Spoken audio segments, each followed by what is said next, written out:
Deion Sanders and Colorado welcome RyanDay's Standout as OSU continues transfer portal struggle. The transfer portal has a way of exposing the fault lines in college football programs, not just in who leaves but in how those departures are absorbed and countered. For Colorado, the past few weeks have been a study in that reality. One moment, Deion Sanders is watching a player he once spoke of in the same breath as Travis Hunter walk out the door. The next, he's welcoming in fresh bodies from the Big Ten, quietly reinforcing depth in places that matter over the long haul. It's the push and pull of the modern game, and once again, Colorado finds itself right in the middle of it. Isaiah Harge's departure stung.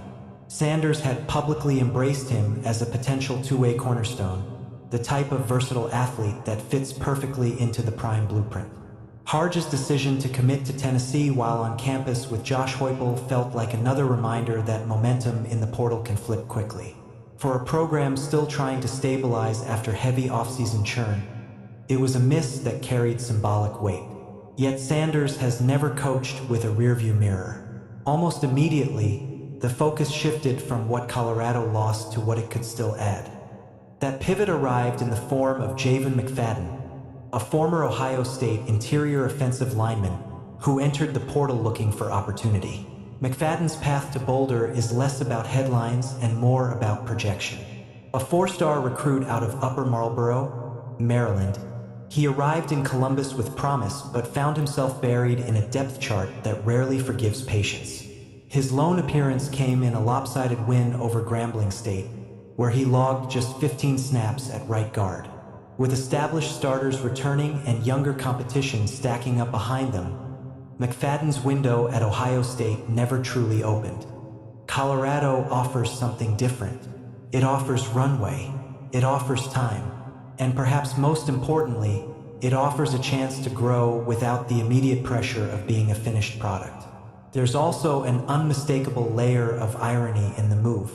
McFadden is the cousin of Jordan Seaton, the former Colorado left tackle whose own portal decision sent shockwaves through Boulder. When McFadden announced his entry into the portal, Seaton playfully floated the idea of them playing together.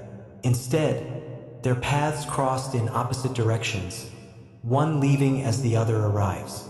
It's a reminder of how quickly the portal reshuffles relationships and expectations. The additions didn't stop there.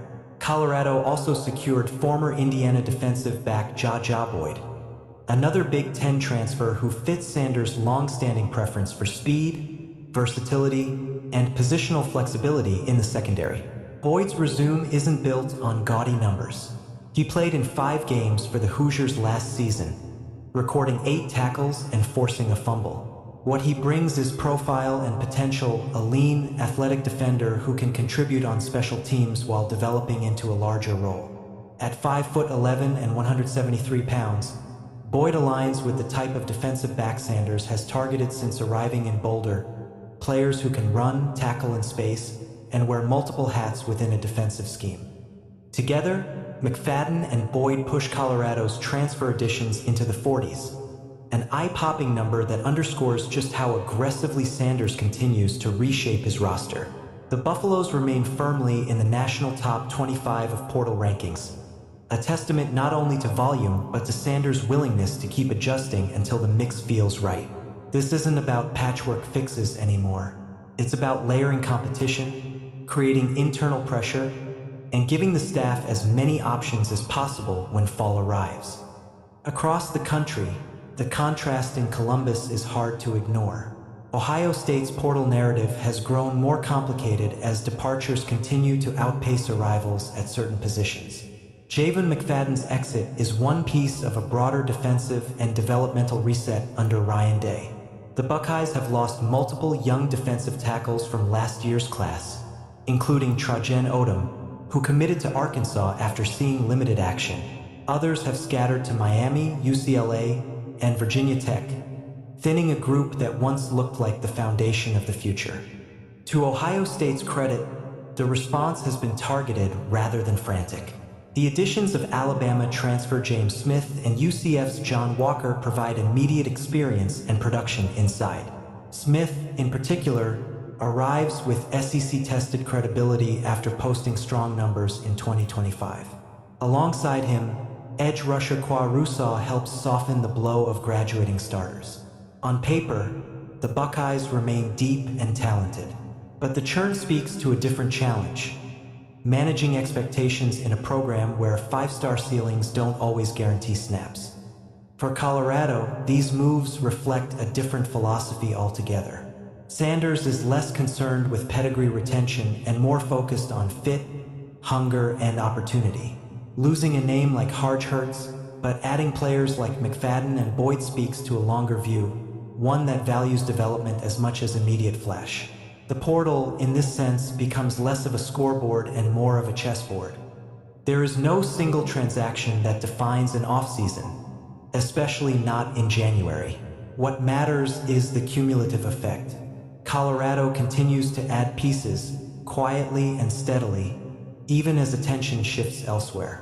Ohio State continues to navigate the balance between elite recruiting and roster stability. And somewhere between those two realities sits the modern transfer portal, reshaping programs one decision at a time. In Boulder, Deion Sanders keeps building. Not loudly, not always cleanly, but with intent. And as the portal clock winds down, the picture that's emerging isn't just about who stayed or who left. It's about who saw an opening, who took a risk, and who believes their next step might finally lead to the opportunity they've been waiting for. What this stretch ultimately reveals is how differently programs are learning to live inside the same system. The portal doesn't reward patience anymore, but it also doesn't guarantee instant payoff. It rewards decisiveness, clarity, and an understanding of what a roster actually needs instead of what looks good in a headline. Colorado's approach right now feels less like chasing stars and more like collecting pieces that can still grow into something meaningful. For McFadden, the move is about escaping stagnation. Being a four-star recruit at Ohio State carries weight on signing day, but it doesn't mean much if the path to the field is blocked for multiple seasons. Colorado offers a reset without starting over completely. He arrives with eligibility, physical upside, and the chance to develop within a program that has proven willing to reshuffle depth charts quickly. In Boulder, nothing is locked in long-term, which cuts both ways, but it also creates opportunity for players willing to earn it. Boyd's addition fits that same mold. He isn't being brought in to headline a class or instantly replace a star. He's being brought in to compete, to push the room, and to give the staff another athlete who can contribute in multiple phases. Those kinds of players often decide games quietly, especially on special teams and in rotational roles that don't draw attention until they're missing. Colorado has learned the hard way how thin those margins can be. The larger picture is that Sanders is still operating with urgency, but not panic. Even after losing high-profile names and absorbing criticism about roster turnover, the response hasn't been defensive. It's been additive. The Buffaloes keep stacking bodies at positions that wore down over the course of last season, particularly along the lines and in the secondary. Depth doesn't win press conferences, but it does win fourth quarters. Meanwhile, Ohio State's situation highlights the other side of the portal economy. When elite programs recruit at volume, some attrition is inevitable. Not every highly rated freshman can wait 2 or 3 years for a chance, and not every development curve aligns with a championship window. RyanDay's staff is clearly prioritizing proven production over long-term projection in certain spots, but that comes at the cost of losing younger players who might have grown into contributors later. Neither approach is inherently right or wrong. They are responses to different pressures. Ohio State is managing abundance. Colorado is managing volatility. The portal amplifies both realities at the same time. What's clear is that Colorado isn't slowing down. Even as the offseason narrative has swung between skepticism and optimism, Sanders continues to treat the roster like a living organism, not a finished product. Players will leave, others will arrive. The constant is the willingness to adjust and keep swinging. As spring approaches, the real evaluation will begin. Who sticks? Who develops? Who turns a fresh start into a real role? Those answers won't come from rankings or announcements, but from practices, depth chart battles, and how this constantly evolving group responds once the games matter again. For now, Colorado keeps adding, Ohio State keeps recalibrating, and the portal keeps doing what it always does, forcing programs to reveal who they really are when comfort disappears and decisions can't wait.